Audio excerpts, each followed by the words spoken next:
नितिन देसाई का नाम आपने सुना ही होगा, ना सुना हो तो भी उन फिल्मों को जरूर देखा होगा जिनके सेट देसाई ने डिजाइन किए। हम दिल दे चुके सनम, देवदास से लेकर लगान और जोधा अकबर तक। इन्हीं नितिन देसाई ने मुंबई में बीजेपी के सिल्वर जुबली अधिवेशन का सेट डिजाइन किया था। साल 2005 था, दिसंबर महीने का आखिरी हफ्ता।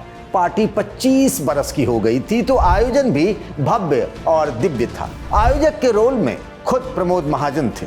उन दिनों अटल आडवाणी के बाद महाजन बीजेपी में सबसे ताकतवर माने जाते थे। इन्हीं महाजन के इशारे पर एक ऐसा लिफ्ट तैयार हुआ था जो खुलने पर कमल की तरह दिखता था। उस दिन जब यह लिफ्ट खुला तो सभी अवाक रह गए। उस कमल में भारतीय जनता पार्टी के टॉप के 25 नेता तो थे, पर राजनाथ सिंह नहीं, जबकि राजनाथ सिंह राष्ट्रीय अध्यक्ष घोषित किए जा चुके थे। 31 दिसंबर को यानी हफ्ते भर के भीतर उन्हें आडवाणी से अध्यक्ष का चार्ज लेना था। नमस्कार, मैं हूं पंकज झा, ये है राजधानी।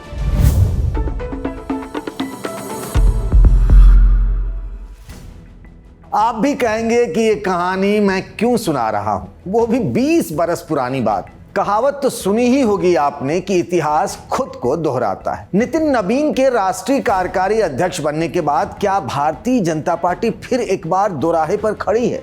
2 दशक पहले प्रमोद महाजन ने जो राजनाथ सिंह के साथ किया, इन दिनों बीजेपी की दूसरी पंक्ति के नेता ऐसे ही कुछ धर्म संकट में तो नहीं आ गए हैं। जिस तरह राजनाथ सिंह को उस समय राष्ट्रीय स्तर पर लॉन्च किया गया था, वैसा ही तो कुछ नितिन नबीन के साथ हुआ। राजनाथ सिंह उस समय तो उत्तर प्रदेश जैसे बड़े सूबे के सीएम रह चुके थे, केंद्र में 2 दफा मंत्री का पद संभाल चुके थे, पर नितिन नबीन के पास तो उतनी भी राजनीतिक जमा पूंजी नहीं। प्रमोद महाजन ने मुंबई के उस अधिवेशन में राजनाथ को कमल वाले मंच पर जगह न देकर जो इग्नोर मारा, नितिन नबीन के साथ भी ऐसा ही कुछ हो सकता है। इस पर विस्तार से बात बाद में। अभी महाजन और राजनाथ की कथा पूरी कर ले। प्रमोद महाजन ने राजनाथ के साथ जो किया वो उनकी सोची समझी रणनीति थी। उन्हें लगता था कि राजनाथ सिंह का कद इतना भी बड़ा नहीं कि उन्हें पार्टी का राष्ट्रीय अध्यक्ष बना दिया जाए, और वे इतने भी जूनियर नहीं कि उनके लिए बिछ जाए। वो दौर अटल आडवाणी का था। जिन्ना कांड के बाद आडवाणी संघ की स्कीम ऑफ थिंग्स से बाहर चले गए थे। चर्चा तो तब उनको पार्टी से बाहर किए जाने तक की थी। इस पर विस्तार से बाद राजधानी में फिर कभी। साल 2004 में शाइनिंग इंडिया के चक्कर में बीजेपी सत्ता से बाहर हो चुकी थी। वेंकैया नायडू की जगह लालकृष्ण आडवाणी को बीजेपी अध्यक्ष बनना पड़ा था। मजे की बात यह है कि स्वास्थ्य कारणों का हवाला देकर नायडू ने अध्यक्ष पद का त्याग कर दिया था, पर आडवाणी के अध्यक्ष बनते ही वे सहज ही उपाध्यक्ष बन गए। पाकिस्तान में जिन्ना की कब्र पर मत्था टेक कर भारत लौटे आडवाणी तब तक आरएसएस के लिए अछूत बन चुके थे। ऐसे में आरएसएस ने राजनाथ सिंह को लखनऊ से दिल्ली बुला लिया। यह फैसला सिर्फ और सिर्फ संघ का था। राजनाथ का पूरा कार्यकाल आडवाणी और उनकी कोठरी से बचने बचाने में ही खत्म हो गया। इस दौरान D4 की चर्चा खूब रही। कहते हैं कि बीजेपी के अंदर बाहर जो भी घटित होता था, सब D4 के ही इशारे पर होता था। D4 मतलब दिल्ली वाले बीजेपी के 4 बड़े नेता। ये 4 नाम थे अरुण जेटली, सुषमा स्वराज, वेंकैया नायडू और अनंत कुमार। आडवाणी जी के नेतृत्व में बीजेपी 2009 का लोकसभा चुनाव हार चुकी थी। लगातार 2 आम चुनाव हार चुकी और आपसी गुटबाजी में फंसी बीजेपी के लिए आरएसएस ने एक नया अध्यक्ष तय कर लिया था। तब तक नितिन गडकरी को राष्ट्रीय राजनीति में कम ही लोग जानते थे। हालांकि महाराष्ट्र विधानसभा में वे विपक्ष के नेता और प्रदेश बीजेपी अध्यक्ष रह चुके थे। संघ के चहेते थे, नागपुर से आते थे। मोहन भागवत दिल्ली वाले किसी नेता के हाथ में बीजेपी की कमान नहीं देना चाहते थे। गडकरी और राजनाथ की राजनीति में एक महीन फर्क रहा है। राजनाथ सिंह किसी से टकराव मोल नहीं लेते, जबकि गडकरी के फैसले में कोई आ भी जाए तो वो उसकी परवाह नहीं करते। गडकरी ने अपने कार्यकाल के दौरान पार्टी की नीति और रीति बदलने की भरपूर कोशिश की।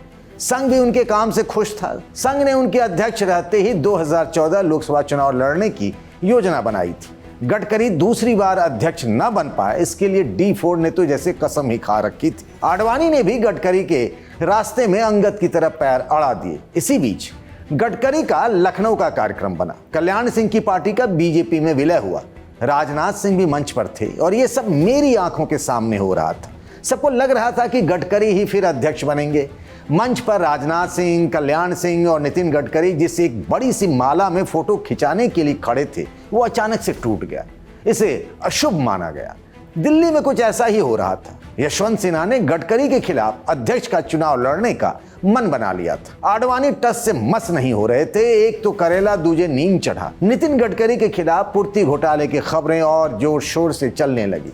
ऐसे में किस्मत फिर एक बार मेहरबान हुई राजनाथ सिंह पर। फैसला संघ का, सहमति बीजेपी की। इस बार मतलब साल 2025 में फैसला प्रधानमंत्री नरेंद्र मोदी का, मतलब बीजेपी का, और सहमति संघ की। नितिन नवीन के सामने चुनौतियों का पहाड़ है। उनकी हालत तो गडकरी और राजनाथ के मुकाबले और भी नाजुक है। नाजुक ऐसी कि ये बीजेपी की हायरार्की में अब तक तो तीसरी पंक्ति के नेता थे।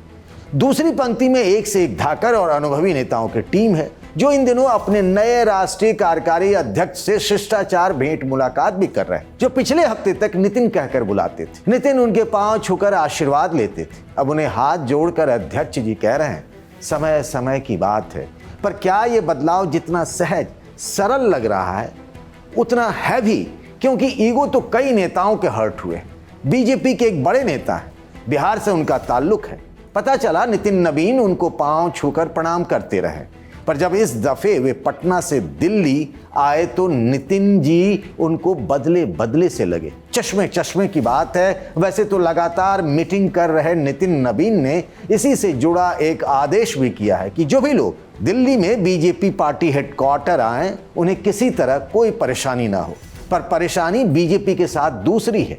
जूनियर के अध्यक्ष बन जाने पर बीजेपी के कई सीनियर नेताओं के मन में टीस है। बीजेपी की राजनीति को जानने समझने वाले और उस पर कई किताब लिख चुके वरिष्ठ पत्रकार विजय त्रिवेदी कहते हैं, पहले की बीजेपी रहती तो दिक्कत होती, पर मोदी शाह युग की बीजेपी में अगर मगर की कोई गुंजाइश नहीं है। आज भारतीय जनता पार्टी में सीधे तौर पर यह सामने से कोई किसी पर आपत्ति करेगा इस फैसले पे, इसकी संभावना मुझे नहीं लगती। और दूसरा, काम करने में परेशानी होगी वो भी मुझे नहीं लगती, क्योंकि वो नियुक्त हो गए कार्यकारी अध्यक्ष।